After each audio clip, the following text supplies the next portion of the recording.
പ്രകാശമേ എൻ മിഴി തുറക്കുക വേഗം.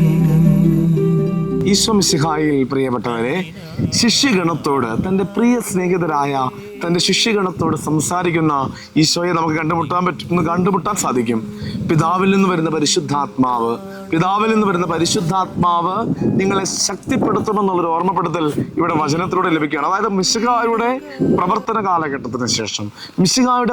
കാലഘട്ടത്തിന് ശേഷം പരിശുദ്ധ രൂപിയുടെ പ്രവർത്തന കാലഘട്ടം, പരിശുദ്ധാത്മാവിൽ നിറയപ്പെടുന്ന ഒരു സഭാസമൂഹം രൂപപ്പെടുത്തപ്പെടുമെന്നുള്ള ഒരു ഓർമ്മപ്പെടുത്തലാണ് ഈശോ നൽകുന്നത്. അതോടൊപ്പം തന്നെ പറയുന്നുണ്ട്, ഈ പരിശുദ്ധാത്മാവിനെ സ്വീകരിക്കുന്ന ജനത്തിന് ക്രിസ്തുവിൻ്റെ സമാധാനം ഉണ്ടാകും. മിശിഹ പകർന്നു നൽകുന്ന സമാധാനം, ഈശോ തന്നെ സമാധാനമാണ്. ഈ സമാധാനം ഞാൻ നിങ്ങൾക്ക് പകർന്നു നൽകും.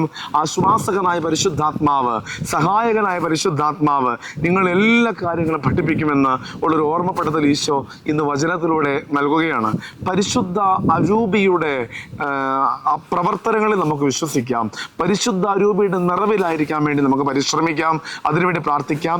ക്രിസ്തുവിൻ്റെ സമാധാനം ജീവിതത്തിൽ വഹിച്ചുകൊണ്ട് പരിശുദ്ധാത്മാവിൻ്റെ നിറവിൽ ജീവിക്കുവാനുള്ള കൃപ നമുക്ക് ലഭിക്കണമേ എന്ന് നമുക്ക് ആത്മാർത്ഥമായി പ്രാർത്ഥിക്കാം.